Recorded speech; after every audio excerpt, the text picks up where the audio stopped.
ठाकुर सेवा, जैसे आपको कि अब हम सेवा में रहेंगे तो हमारा काम कौन करेगा? तो पूरी सृष्टि तुम्हारे काम से चल रही है, तुम्हारे चलाए चल रही। अरे कुछ समय, घड़ी दो घड़ी तुम ऐसी निकालो जिससे एकांत चित्त से आनंद पूर्वक अपने लाडले ठाकुर को दुलार कर सको। उनको श्रृंगार करो, भोग लगाओ, आरती करो, 4 परिक्रमा करो, साष्टांग दंडवत करो। जीवन का परम लाभ है ये।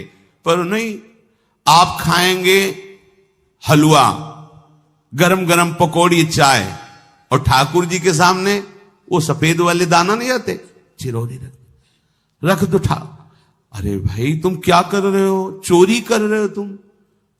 घर में ठाकुर विराजमान, घर के मालिक विराजमान, हमें जल्दी ऑफिस जाना है, गरम गरम परेठा, ये वो सब, और ठाकुर जी के सामने हम तो देखते हैं जैसे कोई ठाकुर जी के दर्शन कराने के लिए लाता है तो 4 टाफी, वो भी प्लास्टिक से लिपटी हुई।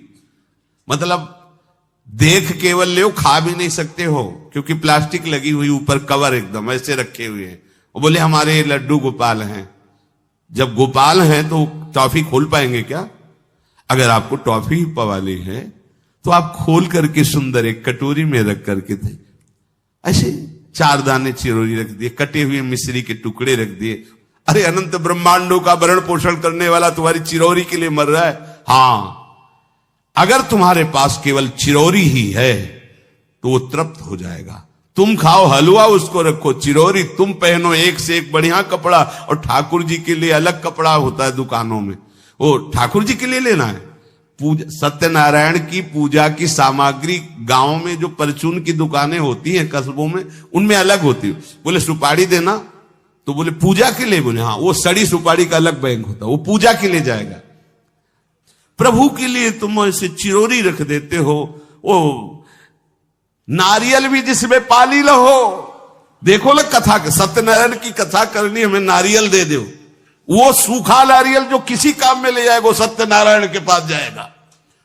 वो कपड़ा टून का ना पहन सकते हैं, ना ओढ़ सकते हैं, ना बिछा सकते हैं, ना पोछा लगा सकते हैं, वो ठाकुर जी के लिए बलिहारी है श्रद्धा। तो फिर ठाकुर जी भी ऐसी व्यवस्था करते हैं, ना पहनने लायक, ना ओढ़ने लायक, ऐसा तुम्हें नया जीवन देंगे, जरूरत ही नहीं पड़ेगी कपड़े की, घूमो वैसे ही। हाँ, जरूरत ही नहीं पड़ेगी, अन्य योनिया है नहीं, कोई जरूरत नहीं है, घूमो। इसलिए सावधान, भगवत सेवा का तात्पर्य है उत्तम भोग लगाए मोर मरकट को से। स्वामी जी महाराज परम विरक्त, वैराग्य की चरम सीमा स्वामी श्री हरिदास जी, लेकिन उत्तम भोग लगाए ठाकुर जी को। उत्तम उत्तम, तुम्हारे पास जो कुछ है उसमें सबसे बढ़िया भोग बनाओ। धन्ना जी के पास बाजरा की रोटी भी पूरी नहीं थी कि भरपेट पाले, तो 1 रोटी रोज ठाकुर को रखते थे। आधी ठाकुर जी पाते थे, आधी आप पाते थे। सुदामा जी के पास कौन सा माखन मिश्री था?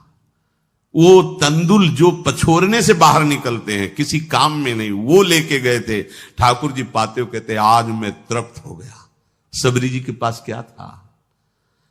क्या था? जंगली बेर, कहीं कड़ुआ कसेला ना हो, इसलिए चख के मेरे रघुनाथ जी को कहीं कसेला ना लगे। प्रभु वाह वाह करके पा रहे। विदुरानी जी ने कौन सा 56 भोग पवाया? केले के छिलके, भाव दशा में डूबी हुई। देखो हमारे ठाकुर को कुछ नहीं चाहिए, भाव से समझिए। ये बिहारी जी को 4 घंटे बैठने के लिए 10-10 लाख रुपए का फूल बंगला निकला, काम थोड़ी चलाया जाता है। अरे हमारे लाडले सरकार है, अगर 4 घंटे बैठ गए 10 लाख खर्चा हो गया तो क्या? अनंत ब्रह्मांडों का सृजन करने वाला ठाकुर हमारे पास नहीं है।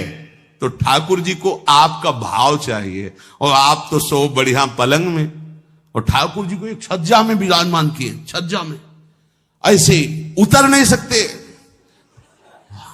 मतलब कूदे तो वैसे ऊंचे, अगरबत्ती दिखा दी चले।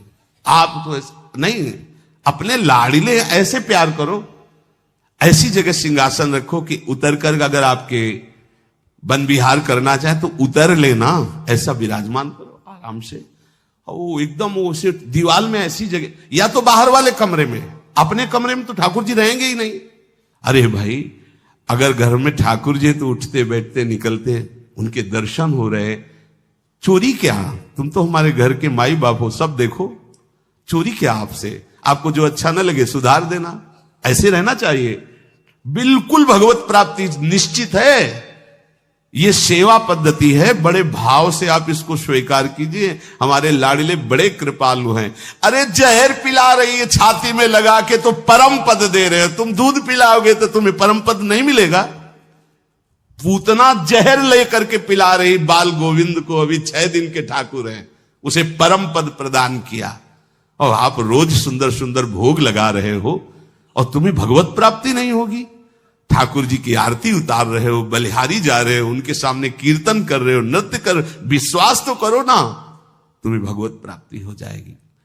आस्करण जी ने एक चौकीदार पूजा गृह के बाहर बैठाल दिया और कहा कोई भी भीतर आने ना पावे, क्योंकि एक बार भी सेवा में विक्षेप मुझे बर्दाश्त नहीं।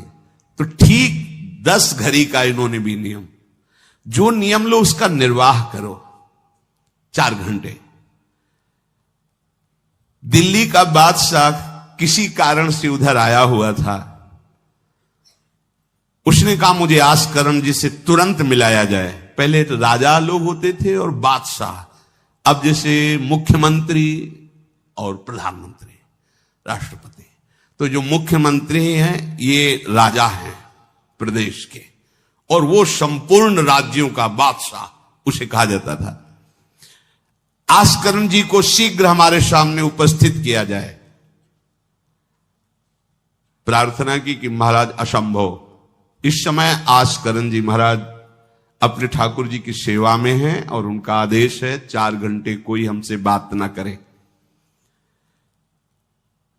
आस्करण जी को सूचना देने के लिए बार बार सेवकों को आदेश किया, पर कोई भी सेवक बादशाह की आज्ञा पर नहीं उतरा। हम अपने राजा से ऐसा नहीं प्रार्थना कर सकते। 4 घंटे। बादशाह को बहुत कष्ट हुआ कि हमारी आज्ञा का उल्लंघन। तुरंत आदेश किया सेनापति को, बुलाओ, देखते हैं कि हमारी आज्ञा का उल्लंघन का परिणाम क्या होता है। सेनापति तुरंत उपस्थित हुआ। इस नगर के सबको दंड दिया जाए और बंदी बनाकर आस्करण को हमारे सामने लाया जाए, क्योंकि बादशाह है। अब अहम तो विराजमान है ही है, कोई परमहंस थोड़ी है कि अहंकार लीन हो गया है। बताया गया कि ठाकुर सेवा में, भगवत आराधना में 4 घंटे उनके पास कोई सूचना नहीं पहुंचाएगा। बादशाह की आज्ञा का उल्लंघन करने के कारण सब सैनिक जितने थे दब रहे थे। महाराज की तो आज्ञा है कि सूचना न दो, पर यहां तो सब गड़बड़ हो रहा है। बादशाह ही नाराज हो गया। बड़ी घबराहट पूरे नगर में फैल गई और पूरे सैनिकों में फैल गई। ये नरवरगढ़ ग्वालियर से दक्षिण में है। आस्करण जी ना शिकार खेलते थे, ना किसी को दंड देते थे, बस केवल भगवत सेवा, नाम जप, नाम कीर्तन, पूरे नगर को सब सुविधा, सबके घर में ठाकुर सेवा, सबके यहां नाम कीर्तन सुनाई देना चाहिए। जिसको जो जरूरत हो राज दरबार से ले जाए। किसी को लग सकता है अगर ऐसे बढ़ता रहेगा तो राज खजाना खत्म हो जाएगा। नहीं, अज्ञान से तुम सोचते हो। एक बार पूज्य पादुड़िया बाबा के यहां 500 लोगों का भोजन बना। अब वहां उत्सव में 5000 से भी अधिक लोग आ गए। तो जो सेवक जन थे, भंडारी थे, भाग के आए, बाबा अब तो बहुत ही हानि हो जाएगी, क्योंकि सब लोग आ गए, 5000 के लगभग लोग हैं और 500 का ही भोजन बना है। बाबा जी ने कहा घबराने की जरूरत नहीं। गए, अपना ऊपर का चला ऐसे डाल दिया जो रसोई बनी हुई थी। बोले इसे खोलना नहीं, बस बांटते जाओ। सब पा चुके, जितना बना था ना, वो भगवत प्रताप। हरिराम व्यास जी की बेटी का ब्याह, रात्रि में बारातियों के स्वागत के लिए एक से एक सुंदर पकवान बने हुए थे, क्योंकि जिनके चेला मधुकर शाह राजा थे उनके पास कमी क्या, सब सुविधाएं। हरिराम व्यास जी ने सोचा ये संसारी आदमी इतने सुंदर सुंदर पकवान पाएंगे, ये तो ठीक नहीं है। वृंदावन के संत जन लेंगे तो अपने ठाकुर का भोग लगाएंगे, पाएंगे, कीर्तन करेंगे। कोतवाल को बुलाया वृंदावन के और कहा सब वैष्णव जनों को कह दो कि तुरंत आ जाओ, रमनिया ले जाओ। देखो कैसी भावना है, बेटी का ब्याह है। बोले संसारी आदमी बराती क्यों पाएंगे, अब आप हो तो कह दे अरे इज्जत चली जाएगी, बाबा जी को खवाने से क्या इज्जत है। बारातियों को खवाएंगे तो इज्जत बनेगी। ये किसकी? देहाभिमानियों की। और अपनी इज्जत क्या है? श्यामा श्याम। अगर रसिकों को पवाएंगे तो हमारी इज्जत बन जाएगी, श्यामा श्याम प्रसन्न हो जाएंगे। तो श्यामा श्याम प्रसन्न हो जाएंगे, बाराती भूखे रहेंगे? ऐसा कैसे हो सकता है? ऐसा हो ही नहीं सकता है। हरिराम व्यास जी के, अब उनके लिए तो कोई रोक नहीं, उन्हीं की बेटी का तो ब्याह है। जो भंडारे में सब जमा थे, लड्डू गुलाब जामुन ये वो भर भर के अमनिया, ले जाओ ले जाओ। अब ब्रजवासी संत जन सबको बांट दिया, पर जितना भंडारा था उतना ही बना रहा। कर तुम अकर तुम अन्यथा कर तुम सर्व समर्था सा ईश्वरा। तुम प्रभु के लिए समर्पित हो तो तुम्हारे यहां हानि कैसे हो सकती है कि हम भाई ठाकुर सेवा में समय देंगे तो हमारा काम बिगड़ जाएगा, ठाकुर जी की भोग राग की बात करेंगे तो पैसों की कमी हो जाएगी। पक्की मूढ़ता है ये, ऐसा व्यापार है ठाकुर सेवा संत सेवा।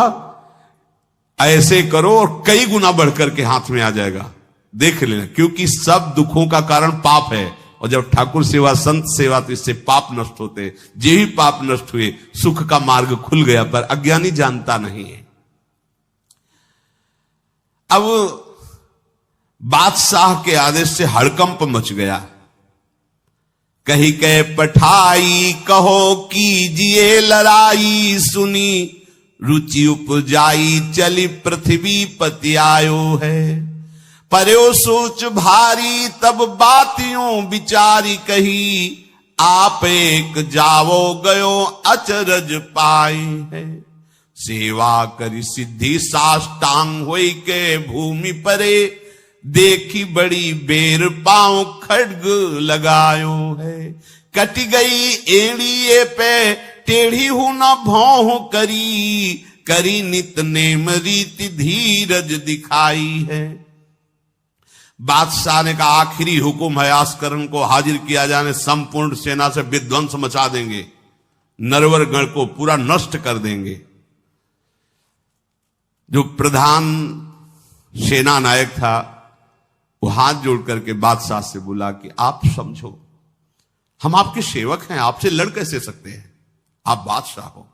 पर मेरी प्रार्थना है आप अकेले जाकर के देख लीजिए, आस्करण जी सेवा में है, अकेले जाकर बात कर। हम सूचना नहीं दे सकते पर आपको रोक नहीं सकते, आप जाकर के बात कर लीजिए।